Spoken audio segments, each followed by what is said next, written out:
Bom dia, meus queridos, boa noite, boa tarde, boa alvorada, seja o horário que esteja vendo este vídeo. Meu nome é Kaique, sou professor de História e hoje nós veremos o conteúdo para o oitavo ano, para ser mais específico, Brasil Império, período de 1822 até 1889. Bora lá! Como vocês sabem, eu gosto de separar os conteúdos em vários vídeos de um mesmo tema para ficar mais simples e mais fácil vocês entenderem sobre determinado conteúdo. Bom, neste caso eu utilizarei de 3 vídeos para explicar este período nosso de 1822 até a proclamação da República de 1889. Aqui vocês verão o primeiro tema, que será o primeiro reinado. Sem mais delongas, bora lá! Como vocês sabem também, reiterando o que eu já disse, eu gosto de colocar aqui várias divisões para ficar mais fácil de nós compreendermos a história do nosso país e também a história mundial. Professor, eu preciso ficar lembrando de datas, nomes? Não, muito pelo contrário. O importante é vocês saberem o contexto. Eu apenas deixo aqui essa divisão para ficar mais fácil de vocês entenderem. O que nós veremos será este período de amarelo da nossa linha do tempo. Esse traçado em 3 cores representa uma linha imaginária que representa a linha do tempo, a linha cronológica. Bom, nós já vimos o Brasil colônia, que é o período de 1500 até 1822. Agora nós veremos a emancipação política que o Brasil teve perante Portugal, que foi a sua antiga metrópole. Que então com isso dá início Brasil Império, período de 1822, com a proclamação da independência, até 1889, com a proclamação da República. Então, aqui no Brasil Império terá 3 períodos. O primeiro período será o primeiro reinado, de 1822 até 1831. O segundo período, e também o segundo vídeo nosso, será o período regencial, que compreende 1831 até 1840.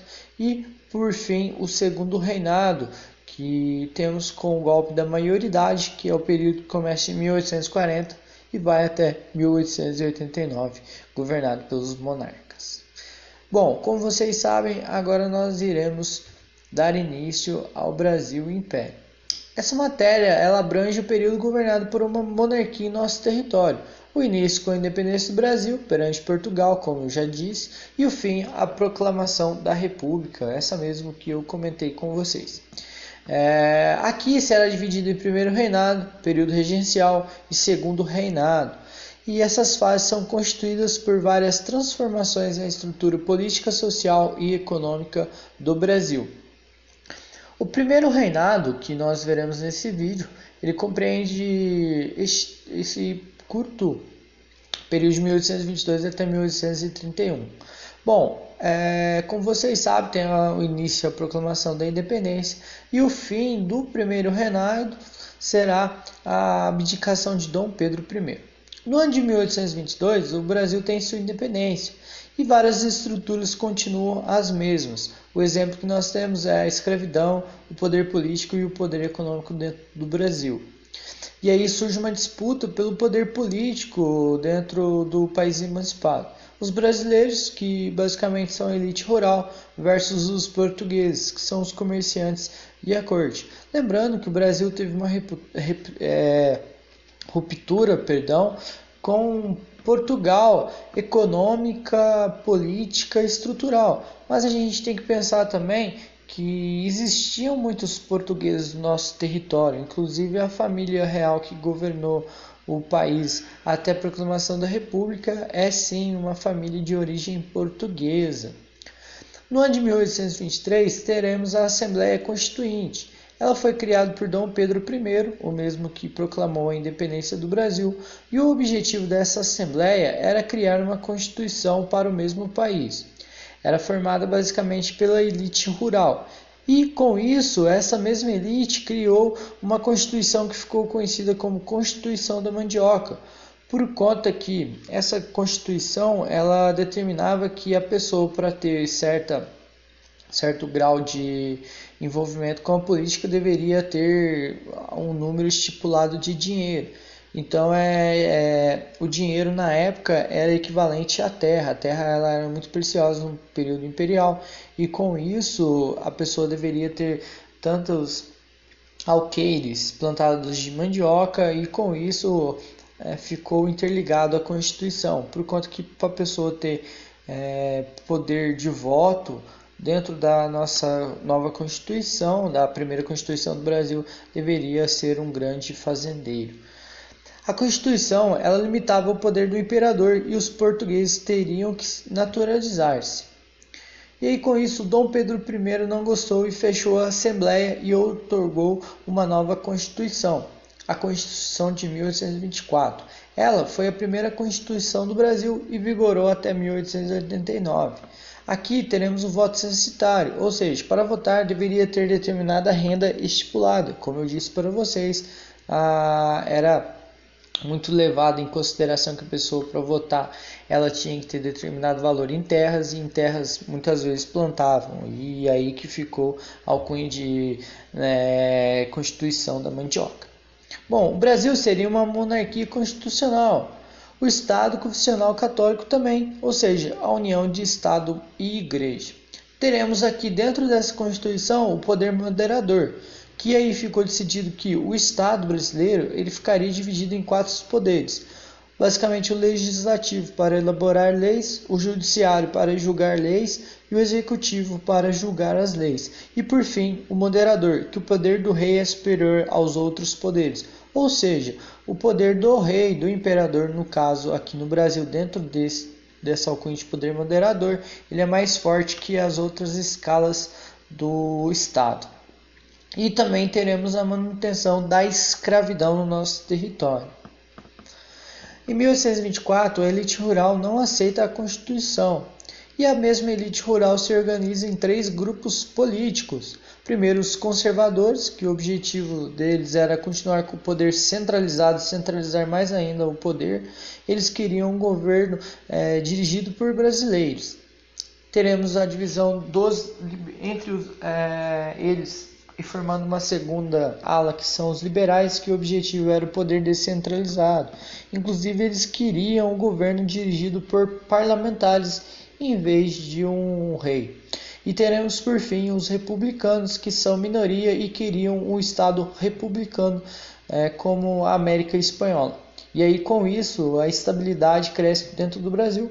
E, como vocês podem reparar, a nossa primeira bandeira ela é inclusive muito parecida com a bandeira atual que nós temos. No ano de 1824 teremos a Confederação do Equador, que foi um movimento revolucionário que ocorreu no nordeste do Brasil. O nome é local perto da linha do Equador, por conta disso recebe o nome de Confederação do Equador. As causas são o descontentamento com a centralização política no Brasil, lembrando que o rei ele detinha todo o poder em suas mãos. Os pernambucanos eles queriam Manuel de Carvalho como presidente da província, lembrando bem que nessa época do Império não eram estados e sim províncias. E basicamente o governador do estado na época ele era um presidente da província. O Dom Pedro ele nomeia um nome contrário ao que os pernambucanos almejavam. O Dom Pedro I ele nomeia Francisco Barreto.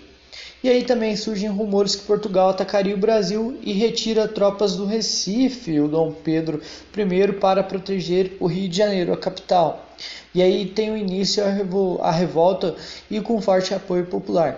Os objetivos dos revoltosos eram uma nova Constituição, a diminuição do governo e uma república. Os revoltosos também eles dominam um navio de guerra e proclamam a república em Pernambuco. Os revoltosos queriam o fim da escravidão e a elite se retira do mesmo movimento.